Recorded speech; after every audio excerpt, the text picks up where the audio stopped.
perseverance. It is only by reflection that we derive a just appreciation of the value of perseverance. When we see how much can be accomplished in any given direction by the man or woman of but average ability who resolutely perseveres in the course of action adopted as the ruling purpose of their lives, we then arrive at a just estimate of the value of perseverance as a factor in success. The old fable of the hare and the tortoise only exemplifies a truth which we are all ready to admit when we once stop to admire those stupendous works of nature and art which proclaim in no uncertain tones the triumph of perseverance. All the performances of human art at which we look with praise or wonder are instances of the resistless force of perseverance. It is by this that the quarry becomes a pyramid.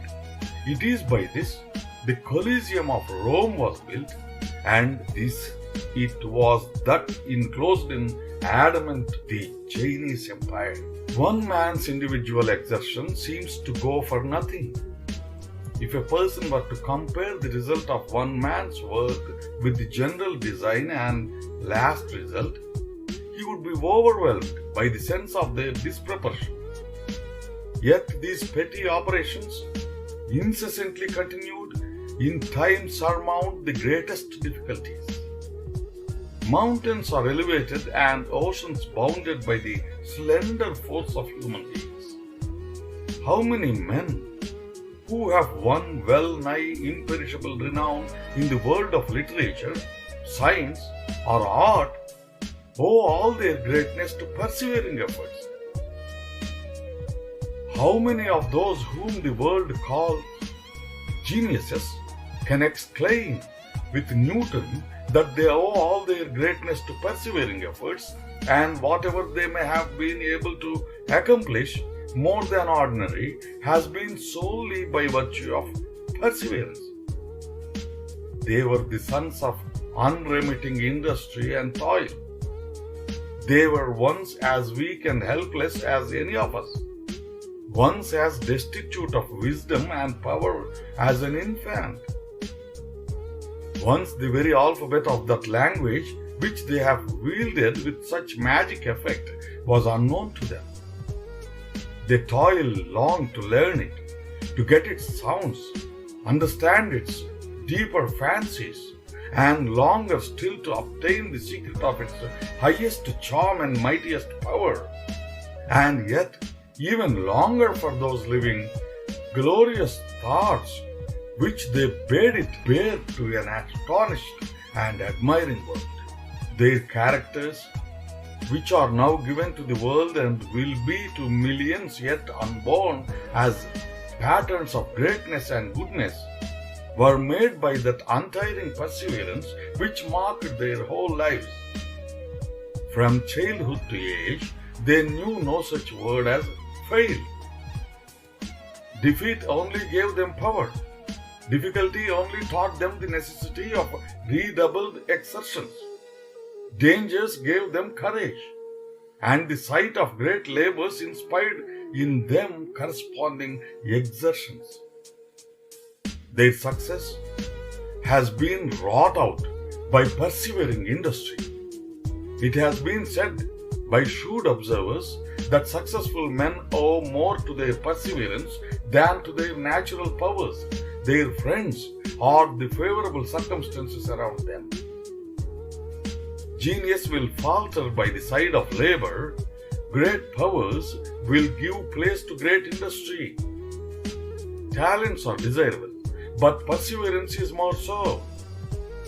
It will make mental powers, or at least strengthen those already made. This should teach a great lesson of patience to those who are so nearly ready to sink in despair and have grown weary in their strivings for better things. For one who faints not, but resolutely takes up the work of life and perseveringly continues his exertion, It is possible for him to reach almost any height to which his ambition may point. Some of the great works of literature in which are stored away great masses of information are the results of persevering efforts before which many minds would have quailed. Gibbon consumed 19 years in writing his masterpiece. How many would have had the courage to persevere that length of time, though certain of success at last? Courage, when combined with energy and perseverance, will overcome difficulties apparently insurmountable. Perseverance, working in the right direction and when steadily practiced, even by the most humble, will rarely fail of its reward. It inspires in the minds of all fair-minded people a friendly feeling. Who will not befriend the persevering, energetic youth, the fearless man of industry? Who is not a friend to him, who is a friend to himself? He who perseveres in business, amidst hardships and discouragements, will always find ready and generous friends in time of need. He who will persevere in a course of wisdom, rectitude, and benevolence is sure to gather round him friends who will be true and faithful. Go to the men of business, of work, of influence, and ask them who shall have their confidence and support. They'll tell you, the men who falter not by the wayside, who toil on in their calling against every barrier, whose eyes are upward and whose motto is Excelsior. These are the men to whom they give their confidence. But they shun the lazy, the indolent, the fearful and faltering. They would as soon trust the wind as such men. If you would win friends, be steady and true to yourself. Be the unfailing friend of your own purpose. Stand by your own character, and others will come to your aid. Almost every portion of the earth teems with works which show what man has been able to effect in the physical world by means of perseverance.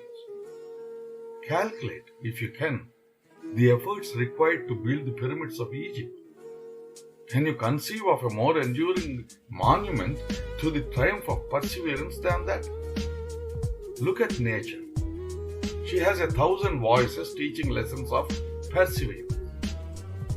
The lofty mountains are wearing down by slow degrees. The ocean is gradually but surely filling up by deposits from its 1,000 rivers and by the labors of a little insect so small as to be almost invisible to the naked eye. Every shower that sweeps over the surface of the country tends to bring the hills and the mountains to the level of the plains. Nature has but one lesson on this subject, and that is persevere. More depends upon active perseverance than upon genius, says a common sense author upon this subject. Genius unexerted is no more genius than a bushel of acorns is a forest of oaks. There may be epics in men's brains, just as there are oaks in acorns. But the tree and the book must come out before we can measure them. Firmness of purpose is one of the most necessary sinews of character and one of the best instruments of success. Without it, genius wastes its efforts in a maze of inconsistencies. It gives power to weakness and opens to poverty the world's mark. It spreads fertility over the barren landscape and bids the choicest fruits and flowers spring up and flourish in the desert abode.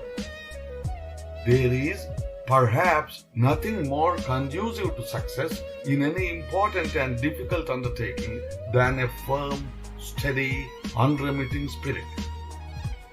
In seasons of distress and difficulty, to abandon ourselves to dejection is evidence of a weak mind. Opposing circumstances often create strength, both mental and physical. opposition gives us greater power of resistance. To overcome one barrier gives us greater ability to overcome the next. It is cowardice to grumble about circumstances.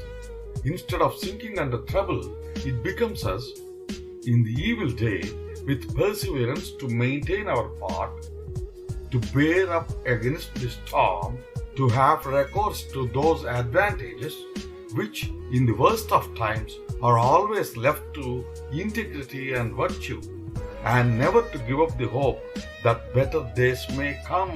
It is wonderful to see what miracles a resolute and unyielding will can achieve. Before its irresistible energy, the most formidable obstacles become as cobweb barriers in the path. Difficulties, the terrors of which cause the irresolute to sink back with dismay, provoke from the man of lofty determination only a smile. The whole history of our race, all nature, indeed, teems with examples to show what wonders may be accomplished by resolute perseverance and patient toil. How many there are who, thinking of the immense amount of work lying between them and the object of their desires, are almost ready to give up in despair. But do they not, when they view the work thus in mass, forget that there is time enough, if only rightly improved, to suffice for each effort? One step after another, perseveringly continued, will enable you to arrive at your journey's end, however long it may be. It is only when you come to reckon up the aggregate number of steps that you are ready to sink under a feeling of despair. But you are not required to take them all at once. There is an allotted time for each individual step. Thus, in viewing any work that you may have marked out in life, only remember that you are not obliged to do the work all at once, that the regular daily portions performed quietly and systematically day after day will enable you to achieve almost any desired result. When we reflect on the wonderful results that perseverance has accomplished, we are led to believe that the man who wills, resolves, and perseveres can do almost anything. Everyone, then, regardless of his condition in life, should set his aim high and resolve to remit no labor necessary for its realization, but cheerfully take up the trials and burdens that life has in store for him, and carry them forward, be the discouragements what they may, to a glorious consummation. Only learn to carry a thing through in all of its details, and you have measured the secret of success. Only learn to persevere in carrying out any plan of work which an enlightened judgment decides is the best, and you will force life to yield you its grandest triumphs.